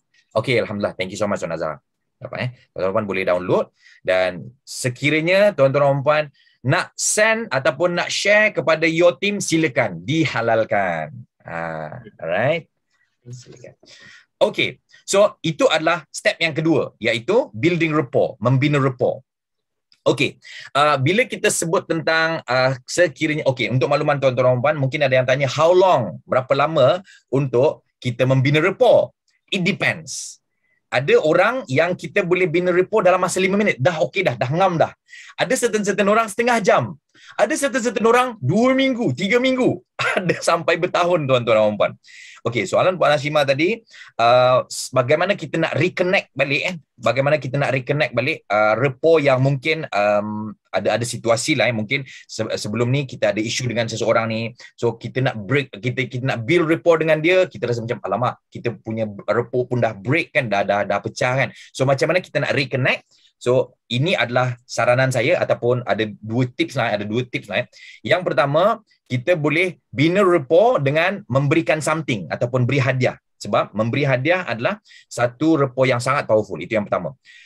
Ataupun yang kedua, kita build rapport melalui orang lain. Ini yang Nabi SAW bagi tahu, kan? Kalau macam contoh, saya dengan Tuan Zul, mungkin kami ada situasi lah, kami bermasam muka lah. Ini contoh Tuan Zul. Lepas tu Tuan Sazali bagi tahu dengan Tuan Zul, Cik Zul, Cik Rizal kirim salam, Cik Zul. Dia kata, oh terbaiklah Cik Zul punya presentation hari tu. Oh terbaik. So maksudnya kita boleh build rapport daripada orang lain. Saya selalu bagi tahu tuan-tuan dan puan, kadang-kadang message kita ni perlu disampaikan daripada lidah orang lain. Maksudnya kita perlu pinjam lidah orang lain untuk sampaikan message itu. Contoh mudah lah kan, kadang-kadang anak kita dia lebih percaya kepada cikgu. Berapa ramai yang setuju? Betul lah Puan Istinta, Tuan Azhar kan, Tuan Siti kan. So kadang-kadang tuan-tuan dan puan, dia kata, tak adalah Pak, cikgu cakap macam ni. So maksudnya apa? Maksudnya selepas ni mana-mana message yang kita nak sampaikan kepada anak kita tak jadi, so kita perlu sampaikan melalui lidah cikgu. So sama juga dengan kita sebagai seorang ketua, kadang-kadang berbuih dah mulut kita nak cakap dengan staff ni, ya Allah, ya Tuhanku, aku cakap sama juga outcome dia. Mungkin kita perlu ubah sender ataupun ubah penyampai itu. Dan of course kita minta doa supaya insya-Allah dia akan berubah dan dia akan terpengaruh. Alright? So, itu adalah step yang kedua. Step yang kedua, tuan-tuan, Tuan Rizal, cikgu sentiasa betul, Puan Siti Sumaizan. Okey, yang kedua adalah arts ataupun membina rapport. Okey, last kali tuan-tuan, sebelum kita buka untuk kita punya sesi seterusnya. Last kali ataupun step yang ketiga adalah adapt. So adapt ni apa dia tuan-tuan? Adapt ni adalah step di mana bila kita bercakap, kita ingin bercakap ataupun kita bercakap mengikut kemampuan ataupun cara seseorang itu memproses maklumat. So itu adalah adapt. Right? Sekali lagi saya ulang tuan-tuan, adapt ni adalah apa? Adapt ni adalah di mana bila kita bercakap dengan seseorang, maksudnya dia kita sedang bercakap based on cara mereka memproses maklumat. So berapa ramai antara kita yang kadang-kadang kita bercakap dengan staff A, macam dia senang je faham, tapi bila kita bercakap dengan staff B, susahlah nak faham, dan kita mula judge, dia ni kenapa dia ni cepat faham, kenapa dia ni lambat faham Okay, so that is why tuan-tuan, kebolehan sebagai seorang leader untuk membeza-bezakan anak buah dia memang sangat penting. So that is why third step ni untuk makluman yang bahagia tuan-tuan doktor, tuan-tuan guru, tuan-tuan dan puan-puan yang saya hormati sekalian, adapt ni adalah satu step yang kritikal jugalah untuk kita. Selepas kita bina rapport dan kita tengok dia ni jenis apa so kalau kita boleh bercakap based on cara mereka memproses maklumat, insya-Allah mudah untuk kita pergi ke fourth step, iaitu to influence. Soalan dia adalah how to adapt. Berapa ramai nak tahu? Boleh saya tahu how to adapt? Okey, so tuan-tuan dan puan, bila kita sebut tentang adapt ni kan, adapt ni adalah di mana kita nak bercakap dan akhirnya tuan-tuan dan puan, kita nak mengikut gaya fikir dia. Alright. So, untuk makluman tuan-tuan dan puan, adapt ni adalah satu siri di mana kita sedang menengok dia ni jenis apa Tuan Zul ni jenis apa contoh.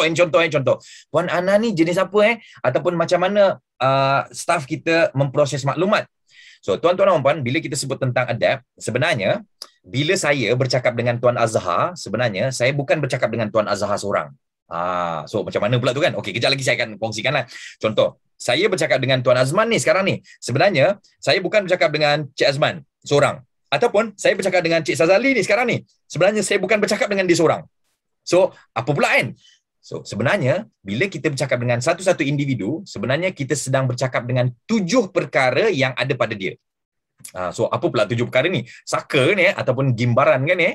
Orang sama bilang gimbaran kan. So, bukan saka, tuan-tuan, bukan saka. Okey, untuk makluman tuan-tuan dan puan, bila kita bercakap dengan staff kita, bila kita bercakap dengan tim kita ataupun bila kita bercakap dengan pasangan kita, sebenarnya kita sedang bercakap ataupun kita sedang berhadapan dengan 7 perkara yang ada pada mereka. Dan 7 perkara ni, tuan-tuan dan puan-puan, kalau kita faham, insya-Allah mereka akan mudah terpengaruh dengan kita. Dan pagi ni saya insya-Allah akan kongsikan dengan tuan-tuan dan puan satu sajalah daripada 7. Tapi satu ni pun dah power dah. So apa dia 7 perkara yang ada pada manusia, right? Betul puan di sini lah, level pemahaman berbeza. 7 perkara yang ada pada manusia ni nak senang faham, nak senang ingat adalah 7 up. 7 up. Apa dia 7 up tu kan? Okey, 7 up, S E V E N U P. Right. So, apa dia S? S adalah sensory. S yang pertama adalah sensory. So, itu adalah yang pertama. Okay. Yang kedua, E adalah expectation.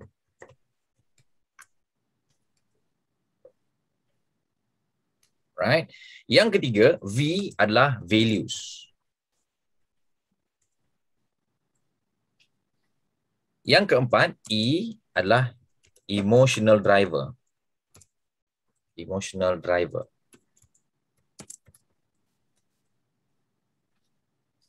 Yang kelima adalah N sama dengan needs. Yang keenam, U adalah unique behavior.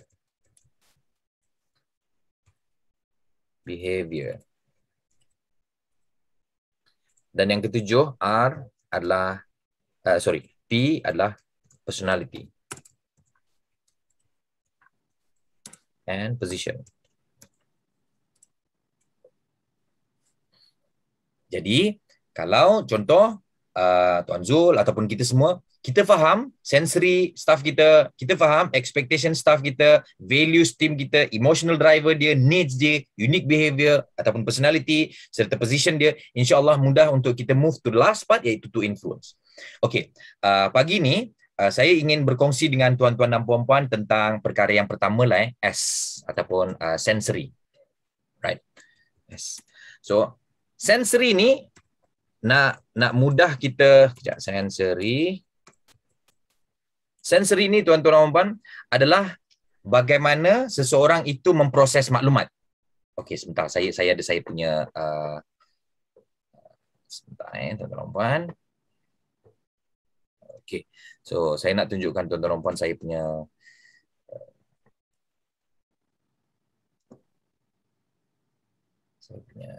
sebentar. So again, bila kita sebut tentang sensory ni adalah cara seseorang itu memproses maklumat. Dan bila kita sebut tentang sensory ni, tuan-tuan dan puan, inilah yang membuatkan kadang-kadang kan kita, contoh saya lah masa saya tak ada ilmu ni dulu, kita judge orang tau. Saya judge orang. Saya kata, kenapa Faizal tu senang je faham. You ni susah nak faham lah, Nif. Kenapa Boleh try belajar dengan dia tak? Contoh kan, I ada tendensi untuk judge my team. So, again, bila kita sebut tentang sensory ni adalah bagaimana seseorang itu memproses maklumat.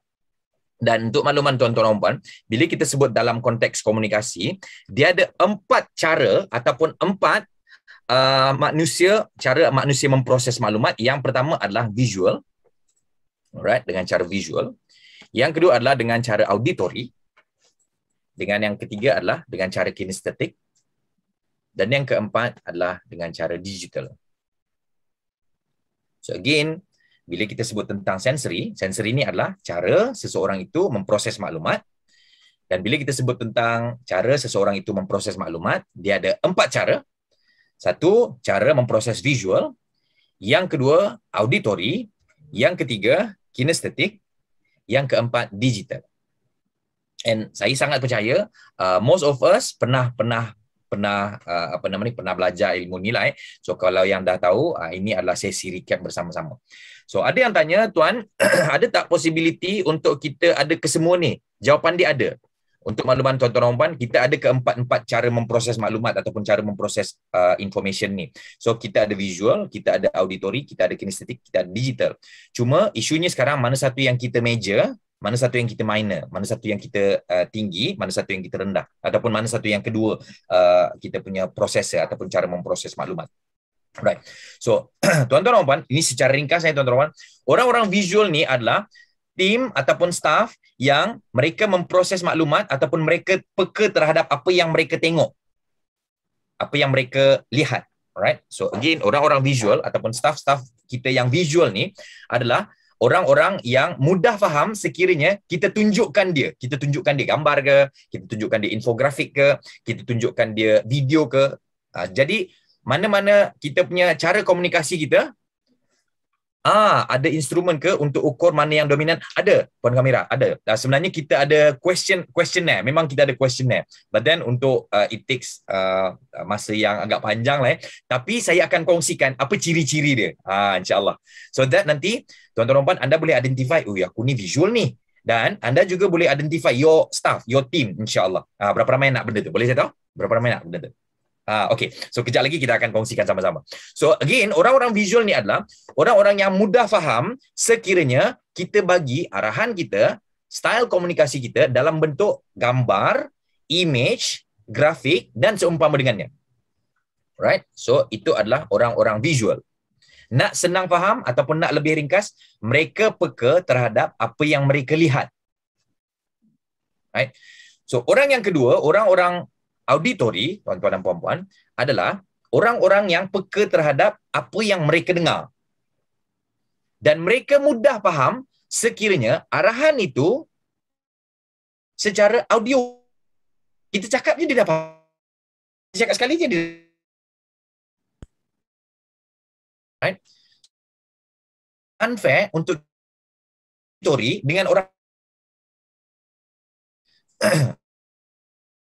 yang kedua, mereka mudah memproses sekiranya kita cakap di arahan dan Allah mudah faham.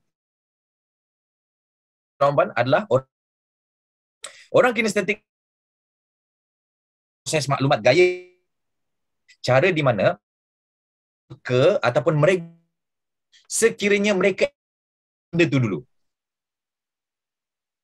Kadang kita bagi tahu dengan bila cakap tak faham lah. Wah, aku dia ni. Contoh. So, kita cakap sekali tak faham. Kita cakap 2 kali tak faham. Kita tunjukkan dia. Kita show them. Kita buat praktikal. Barulah dia kata, ya Allah bos, kenapa tak bagi tahu awal-awal? Contoh. Alright. So, mereka adalah orang-orang kinestetik. Maksudnya, mereka perlu kita tunjukkan dulu. Kita perlu bagi praktikal dulu. Barulah mereka mudah faham ataupun mudah terima information itu. Dah buat tes, kata Puan Siti Salwa. Dan yang keempat adalah orang-orang digital. Orang-orang digital ni, tuan-tuan dan puan-puan, adalah orang-orang yang mudah faham sekiranya kita bagi arahan step by step. Alright, step by step. So, untuk orang-orang digital, mereka adalah orang-orang yang mudah faham sekiranya kita bagi step by step dan sequence. Step by step dan sequence. Contoh, mungkin Tuan Azhar ke, Puan Norazah ke, Puan Noraziah ke, kan, Tuan Jamaluddin ke. Okey, saya nak you buat surat ni. Tapi first kali, kena ambil dulu surat yang ada dekat tepi meja tu kan. Dia agak ni sikit lain, tapi again, dia akan mudah menerima ataupun mudah memahami sesuatu tu sekiranya kita beri arahan dia secara step by step. Dan nak senang faham ataupun secara ringkasnya, orang-orang digital ni adalah orang-orang peka terhadap nombor, fakta dan sequence. Dan kadang-kadang kita deal dengan orang-orang digital, bukan sahaja staff kita, tapi orang-orang yang nak pinjam ataupun nak menggunakan perkhidmatan kita kan. So kita tengok dia ni orang digital, jadi kita beri gaya bahasa ataupun kita sampaikan maklumat ataupun kita bercakap dengan gaya bahasa digital. Okey, soalan dia adalah how to identify orang-orang visual, orang-orang auditory, orang-orang kinestetik dan digital. Berapa ramai nak tahu? Boleh saya tahu?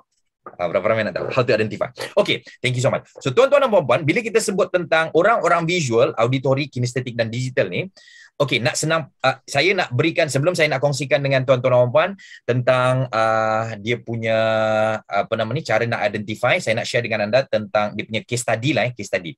Orang-orang visual ni, contoh, kalau orang-orang visual masuk ke kedai ataupun ke showroom kereta lah, yang ni kita bagi showroom kereta supaya kita lebih dapat gambaran lah. Dia akan tanya dekat salesperson tu, dia nak tengok kereta ni. Dia cakap dengan orang tu, "Dek, kereta ni ada berapa color Dia kata. Dia cakap macam tu. Jadi kita sebagai seorang salesperson, kalau kita cakap sahaja, kita cakap dengan orang visual ni, sebab orang visual dia akan tanya color, dia suka apa yang dia tengok tau. Jadi kalau kita reply dengan dia dengan cara audio sahaja, dia tak akan resonate orang tu. Right?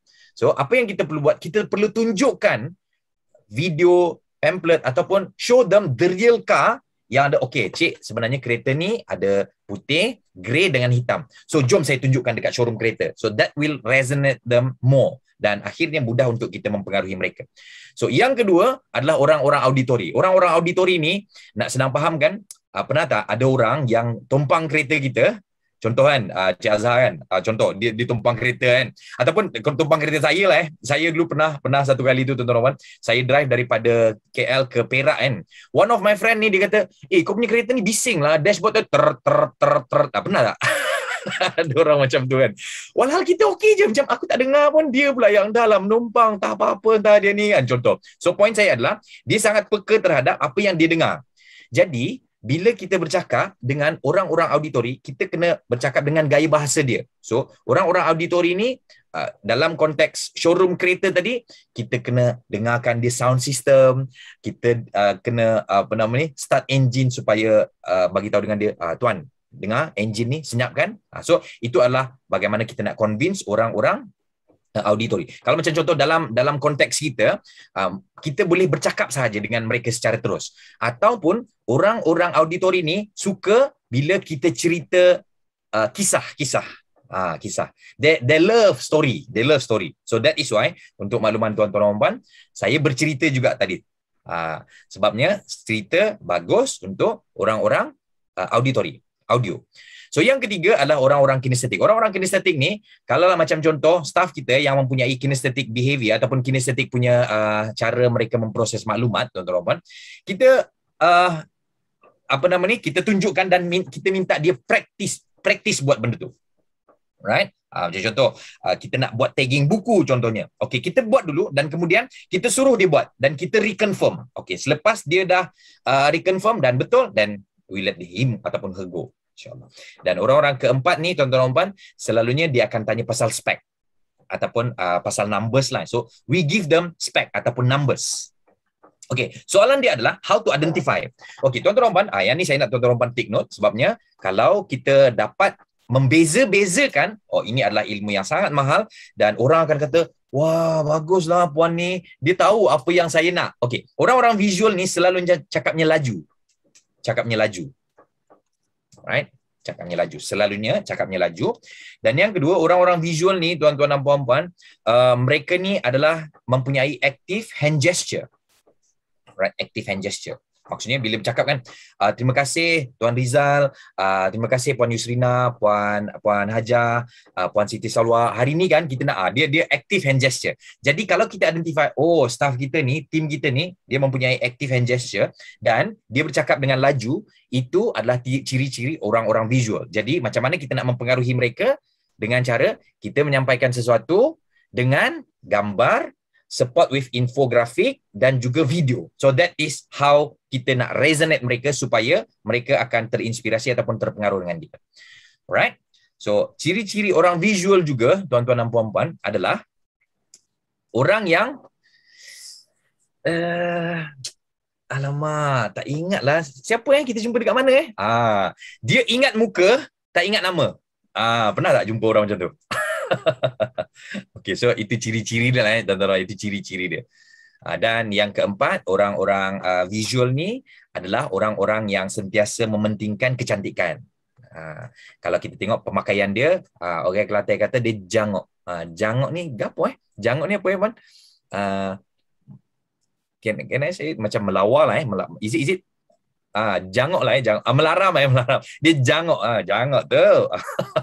Yes, bergaya, Puan, bergaya. So, point saya, tuan-tuan, kalau kita tengok ada staff-staff ataupun tim-tim kita yang begini, so kita boleh andaikan ataupun kita boleh lihat ciri-ciri visual. Jadi kita bercakap dengan gaya bahasa visual. Alright. So, tuan-tuan dan puan, berhias Puan Siti kan. Thank you so much Puan Siti. Okey, yang kedua adalah orang-orang auditori. Orang-orang auditori ni, tuan-tuan dan puan, mereka percakapan mereka teratur, sepatah-sepatah. Bukan sepatah-sepatah lah, teratur. Terima kasih Tuan Sazali, lama kita tak berjumpa kan. Terima kasih juga Puan Nur Azhar, Puan Ratna kita, Puan Siti Sumaizan, Puan Siti Zahra, tuan-tuan, puan-puan yang saya hormati sekalian. Nak habis satu sentence tu, ya Allah, lambatnya weh. Macam tu lah kan. Bersopan kan. Nak habis, ya Allah, cepatlah. Nak habis satu sentence, bunyilah lambat kan. So, itu ciri-ciri lah, tanda-tanda. Dan mereka juga adalah orang yang suka bercerita. Semalam kan Cik Zul, kita dah boleh rentas negeri kan Cik Zul. So, saya pun lalu dekat Melaka, ya Allah, best lah. So, dia suka bercerita. So, itu adalah ciri-ciri orang auditori. Jadi, orang-orang auditori ni okey untuk kita sampaikan maklumat itu dengan cara audio saja ataupun bercakap saja. Right? So, kalau boleh so much. Orang-orang kini adalah bila kita mempengaruhi mereka, perlu ada one of my Tuan Haji Safruddin ada company so dia drill laut lah saya tak tahu sampaikan kepada staff. Saya cakap pernah tak dia buat app Tuan Haji yang which ke sales ke apa ke bahagian operation. So what time Tuan Haji bagi? Saya kata susun benda je. Okey, saya nak contoh lah dia tak ada nama ini tuan-tuan. So saya nama Abu. So kau susun kong merah di biru di belakang di tengah-tengah. Saya nak tanya dengan tuan-tuan. Bercakap saja arahan itu dengan adalah gaya bahasa apa? Di ruangan komen. Cakap je. Yeah. Auditori. Adalah cara auditori. Dan tim dia orang kinestetik. Tahu would like to recommend aja dah bagus. Dan apa terjadi adalah cara dia cakap dengan staff dia. Saya nak Abu susun dekat depan, alright. Yang merah dekat tengah-tengah, alright. Yang putih dekat belakang, macam ni, alright. So dia pun susun, dia letakkan dekat atas satu para lah. Okey, Abu, cuba buat dulu, Bu. So Abu pun buat dulu. So dia buat dulu. Yes, kena tunjuk cara dan let them experience first. So dia pun, okey bos nak yang hitam dekat depan, yang merah tengah-tengah, yang putih dekat belakang bos. Dia tunjuk dan kemudian bos reconfirm. Yes, betul. So, macam ni ke bos? Kenapa bos tak bagi tahu awal kan? So, point saya adalah, tuan-tuan, kadang-kadang orang perlu ditunjukkan dulu. Orang perlu dirasa dulu. Barulah dia akan faham. Soalan dia adalah how to identify orang-orang kinestetik. Jawapan dia adalah orang-orang kinestetik ni tuan-tuan dan puan adalah orang-orang yang selalu express emosi dia. Contoh, ya Allah, Kak Afifah, semalam kan saya happy sangat, tahu tak? Dia express dia punya emosi. Ya Allah, Puan Noraini, thank you so much Puan Noraini, saya appreciate. Saya sebenarnya teruja lah jumpa dengan Puan Noraini ni. Dia express emosi dia. Tuan, keras lah Tuan. Tahu tak Tuan? Saya sibuk dekat banyak lah. Dia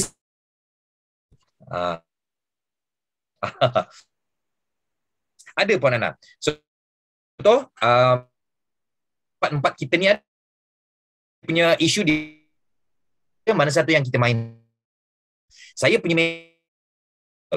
Dan saya, jadi kalau orang, dia akan bagi gambar, dia akan bagi numbers. So, saya terpengaruh.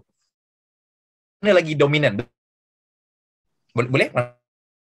So, orang-orang kini ciri boleh duduk diam.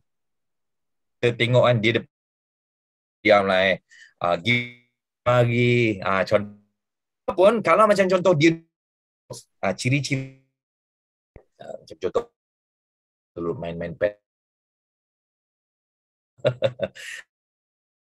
Ataupun dia tekan-tekan pen ni. Dia ataupun kaki goyang kiri, itu ciri-ciri orang-orang estetik. Ciri orang digital ni tuan-tuan dan puan, ciri-cirinya adalah apa nama ni ya, IR, SR dan seumpama dengannya. Prof Madya di orang digital. Prof Madya ataupun bahasa digital. Semua nak. Tuan-tuan puan. Alright, thank you.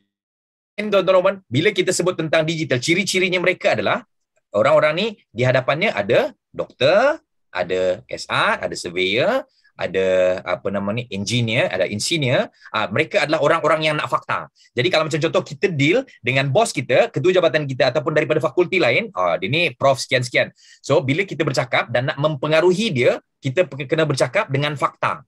Alright? Tapi kita tahu dia ni adalah orang digital dan visual. So kita kena berikan fakta dan juga gambar. So that will resonate them. Right. Dan yang ni saya nak kongsikan dengan tuan-tuan. Mungkin ada yang kata, Tuan, yelah, new normal ni kan, kita tak jumpa orang kan. Okey, Puan Zahra, bagaimana untuk balance 4 cara ni?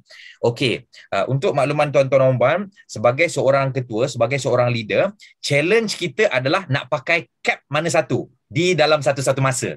So that is the challenge. Right? Recommend staff visual dengan pakai cap auditori. Tapi kalau kita jumpa orang ramai, pakai perlu pakai tuan-tuan dan puan. Tadi ada saya punya betul? Point itu adalah tunjukkan itu Sheldon punya video tadi. Alright? Menunjuk Aldani digital dan saya juga bercerita untuk orang-orang dan saya sangat percaya berapa ramai sekarang. So menulis bagus untuk orang. So maksudnya kita dah semua itu. Semua tu tuan-tuan puan pun sayang. Saya setuju. Toilet pun sayang lah.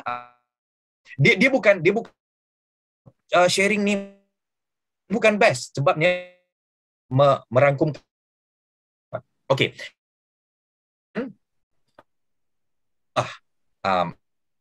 Naik je kan. Tak, mungkin bulan depan saya untuk makluman tuan-tuan pendapat dia bagi tahu dia, maksudnya meninggal dia tak boleh berubah, which is tak semestinya.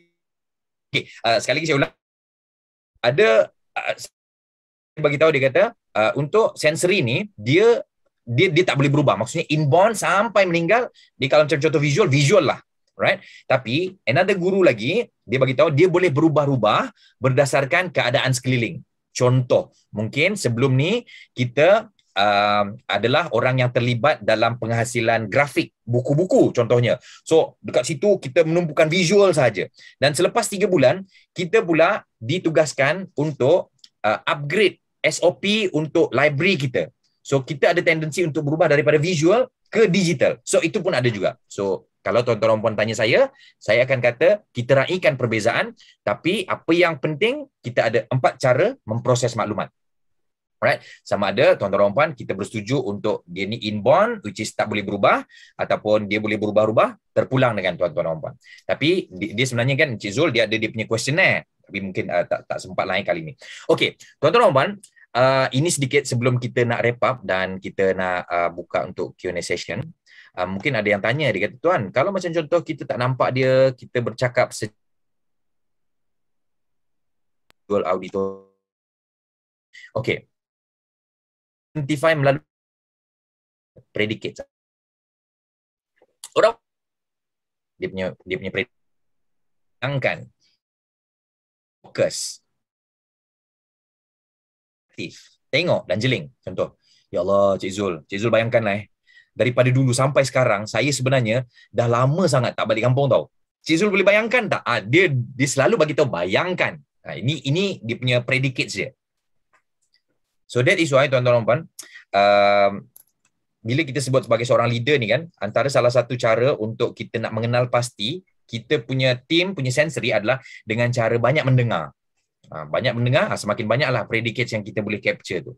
So orang-orang auditori ni tuan-tuan dan puan, yang ni adalah predicates mereka. Cakap, dengar, bincang, bagi tahu, komplain, panggil. Jom kita discuss dulu puan. Contoh, discuss dulu. Jom kita Puan Nasikin, jom kita discuss dulu. Puan Nasikin kata dah hampir 1 jam setengah, rasa macam baru 10 minit. Puan Nazah, jom kita discuss dulu. Pak Cerah, discuss je kan. Ataupun, hari tu saya dah cakap kan, kenapa you tak dengar? So, ini adalah predicates orang-orang auditori. Contoh tuan boleh salin ataupun boleh print screen lah, silakan.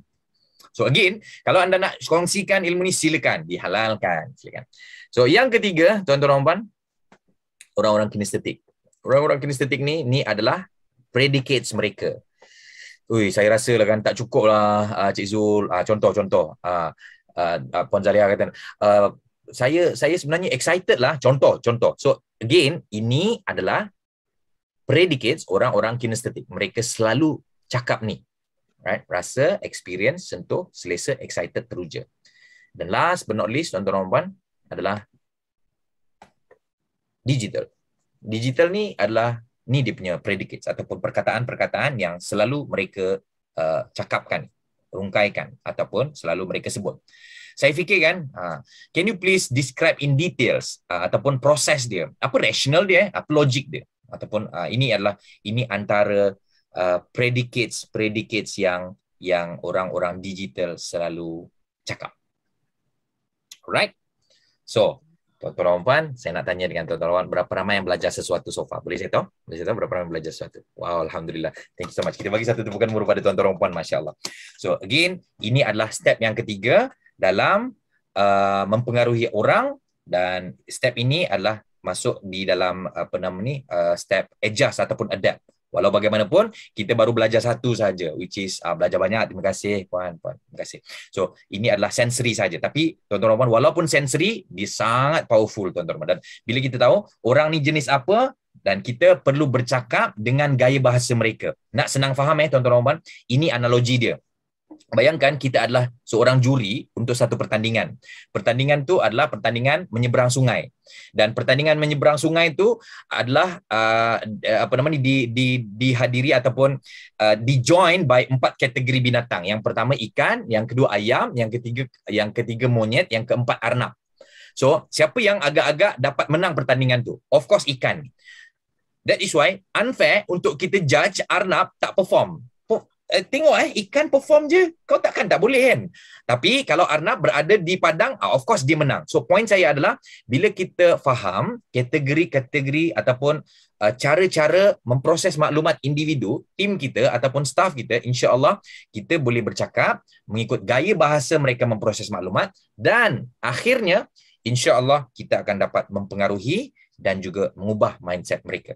So sebagai kesimpulan yang saya nak kongsikan hari ini kepada Tuan Zul dan kepada yang bahagia profesor, tuan-tuan doktor, tuan-tuan guru, tuan-tuan dan puan-puan yang saya hormati sekalian, dalam communication peringkat tertinggi ataupun ultimate dalam komunikasi adalah to influence. Dan bila kita sebut tentang to influence, impact dia adalah dia boleh mengubah gaya fikir tentang seseorang. Dan kita sudah sedia maklum bila kita sebut tentang to influence, dia tak boleh kita terus cakap je, kita terus nasihat saja, kita terus kritik saja ataupun kita terus bahasakan saja. Tak. Dia perlu ada 4 step. So yang pertama adalah self-connected, yang kedua adalah building rapport dan yang ketiga adalah adapt ataupun adjust. Dan selepas kita buat step yang ketiga ni, insya-Allah mereka akan dapat terima kita dan akhirnya insya-Allah mereka akan dapat terpengaruh dengan kita. So sebagai kesimpulannya tuan-tuan dan puan, falsafah dalam komunikasi ini mudah saja tuan-tuan dan puan. Falsafah dia, kita perlu diterima dahulu, barulah kita akan didengari. Sekali lagi saya ulang tuan-tuan dan puan, falsafah dalam mempengaruhi ini mudah tuan-tuan dan puan. So apa falsafahnya tuan-tuan dan puan? Falsafahnya adalah kita perlu diterima dahulu, barulah kita akan didengari insya-Allah. So aku qauli hadza wa astaghfirullahal azim li wa lakum. Perlu diterima dulu, baru insya-Allah kita akan didengari. Contohnya kita berada dalam satu organisasi itu, mungkin kita baru dilantik, so kita perlu diterima dulu dalam group of people tu. Alright, selepas kita diterima, insya-Allah barulah kita akan didengari. Dan bila kita didengari itu, banyaklah message-message baik yang kita boleh sampaikan, banyaklah perkara-perkara yang kita boleh pengaruhi kita punya tim, staff ataupun sesiapa sahaja insya-Allah. So aku qauli hadza wa astaghfirullahal azim. Saya mohon maaf sekiranya terdapat keterlanjuran, kekasaran ataupun mungkin contoh-contoh yang membuatkan terasa hati ataupun mungkin ada perkara-perkara yang membuatkan tak apa-apa tadi ni macam perasaan bagus. Saya mohon maaf tuan-tuan dan puan dan dihalalkan ilmunya sekiranya tuan-tuan dan puan nak kongsikan, silakan kongsikan. So itu saja saya serahkan kepada Tuan Zul, silakan. Ya, terima kasih Tuan Muhammad Rizal. Satu ilmu baru yang kita dapat especially power of influence. Cuma saya berharaplah kita akan dapat bertemu dengan Tuan Rizal. Kalau jika ada soalan, saya beri satu saja soalan dan soalan tu direct to Tuan Rizal. Kita buat short and sweet in 5 minutes. Soalan ni jawapan. So any soalan seorang daripada peserta saya ni terus tak payah type. Sebab ni berkomunikasi. Kita terus kepada Tuan Rizal. The last question, saya beri satu saja. Sebab masa memang amat cemburu kita. Okay? Anyone? Ada peserta tanya soalan? Boleh saya tanya? Ya. Siapa tu? Azman Encik Zul. Ya. Tuan Rizal. Ya, silakan Encik Azman. Soalan singkat saja. Adakah gender mempengaruhi sensory tadi? Soalannya adalah adakah gender mempengaruhi sensory yang tadi? Sensory. Okey, terima kasih. Terima kasih Cik Azman. Saya sangat suka soalan ni. Untuk makluman Cik Azman, gender dia tidak mempengaruhi sensory tadi. Alright, gender tidak mempengaruhi sensory tadi. Okay, boleh Cik Azman? Alright, thank you so much. So itu jawapan saya Tuan. Okay. Terima kasih Tuan Rizal. Tuan Rizal saya tersenyum saja. Okay. Masya-Allah. Pun so happy lah mendengar semua sambil senyum sambil beri input kan. It's very fruitful for us Okay. Dapat dirumuskan bahawa pada pagi ini kita belajar mengenai power of influence. Lepas tu kita ada istilah 7 up. Harap semua peserta dapat bermanfaatkan dari apa yang Tuan Rizal berikan tadi. Maklumat cukup bagus pada kita lah, especially untuk cara kita bercakap dan sebagainya. Dan saya bagi pihak peserta Puan Zahra selaku pengerusi dan ketua-ketua pustakawan, Timbalan Ketua Pustakawan dan peserta mengucapkan amat terima kasih kepada Tuan Rizal Rashid kerana dapat meluangkan pada pagi ini dan memberikan kita ilmu yang banyak. InsyaAllah kita akan bertemu lagi. Okey, insyaAllah. InsyaAllah. Okey, semua thumbs up. Dan tepuk tangan sikit kepada Tuan Rizal. Masya Allah, terima kasih. Terima kasih. InsyaAllah. Okey, saya serahkan kepada juruacara kita pada pagi ini, Puan Raudah Ruslan, untuk agenda seterusnya. Okay. Terima kasih diucapkan kepada yang dihormati Tuan Muhammad Rizal bin Abdul Rashid dengan pengurusan sesi pertama Speak with Influence, dan majlis juga mengucapkan terima kasih kepada moderator Cik Muhammad Zulkarnain bin Abdul Karim. Para hadirin yang dihormati, bagi meraihkan majlis sebagai tanda kenangan-kenangan, para hadirin diminta untuk mengaktifkan kamera masing-masing untuk sesi bergambar. Ya, boleh sedia semua? Okey. 1, 2, 3, 10. Okey, untuk gambar kedua mohon tunjuk thumbs up. Macam ni. Okey. 1, 2, 3. Okey. Alright. Terima kasih atas kerjasama semua. Okey, terima kasih sekali lagi kepada Tuan Muhammad Rizal bin Abdul Rashid. Okey, tuan-tuan dan puan-puan pada peserta program, kita akan berehat sebentar dan kita akan bersua kembali dalam jam pukul 10.50 pagi. Okey, terima kasih dan jumpa lagi. Terima kasih Tuan Rizal. Terima kasih, sama-sama Puan Sikit. Sama-sama. Terima kasih. Assalamualaikum warahmatullahi wabarakatuh. Okey, sama-sama Puan. Terima kasih Tuan Rizal. Sama-sama Tuan Amirul. Tuan Rizal. Sama-sama Puan. Sama-sama insya-Allah. Okey baik. Assalamualaikum warahmatullahi wabarakatuh. Waalaikumsalam. InsyaAllah jumpa lagi. InsyaAllah. Sama-sama.